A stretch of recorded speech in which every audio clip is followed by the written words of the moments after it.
In 1924, a Portuguese businessman didn't just forge money. He persuaded a London printer to create real banknotes for him. This is the story of Alves Reis. What happens when a fraudster convinces Waterloo and Sons in London to print genuine Portuguese banknotes outside Banco de Portugal's control, destabilizing an entire nation's currency? The man who printed his own country, the incredible fraud of Alves Reis. To understand how this could happen, we need to step into the fragile politics and finances of Portugal during the First Portuguese Republic. In early 1920s Portugal, the First Portuguese Republic was unstable, with frequent governments, weak institutions, and Banco de Portugal struggling to maintain confidence in the Escudo currency.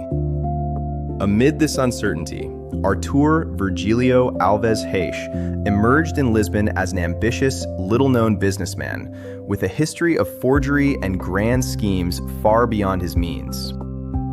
His idea was not to fake the Escudo, but to hijack the very machinery that created Portugal's money. Rather than crude counterfeiting, Alves Reis imagined something bolder, obtaining genuine Escudo banknotes, printed by the same foreign firm that supplied Banco de Portugal itself.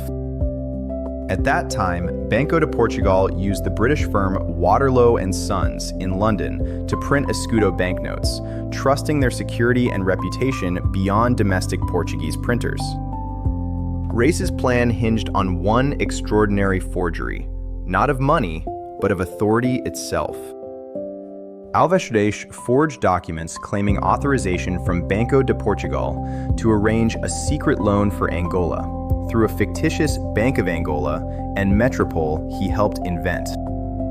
Armed with these forgeries, Reis approached Waterloo and Sons in London, persuading executives that Banco de Portugal secretly wanted additional Escudo notes printed for colonial development in Angola. Waterloo's leadership, including Thomas Waterloo, saw what looked like an official, profitable order from Portugal. Executives, including Thomas Waterloo, accepted the story.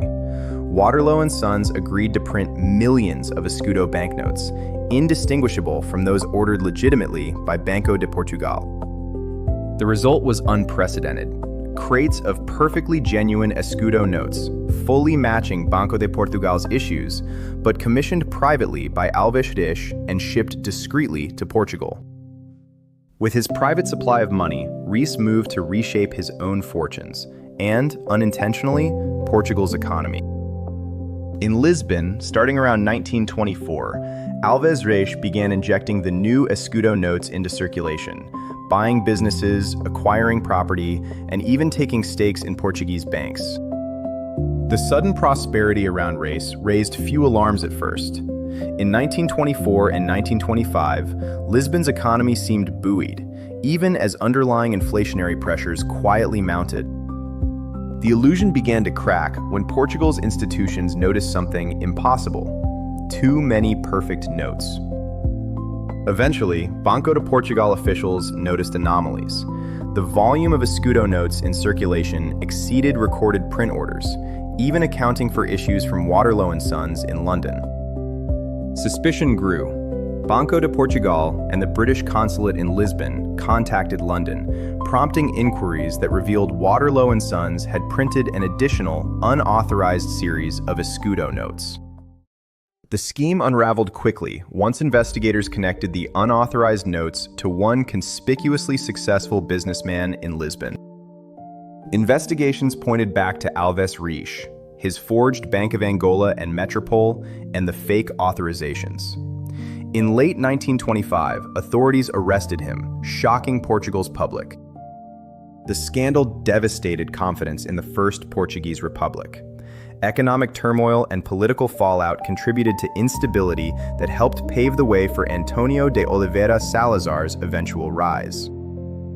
Alves Reis never became a head of state, but for a brief moment, he controlled something just as powerful: the printing of money itself.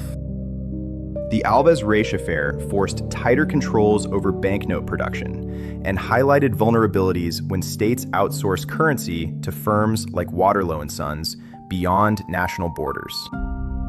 Thanks for watching. If this story of real but illegal money interested you, please subscribe and stay tuned for more deep dives into remarkable moments in financial history.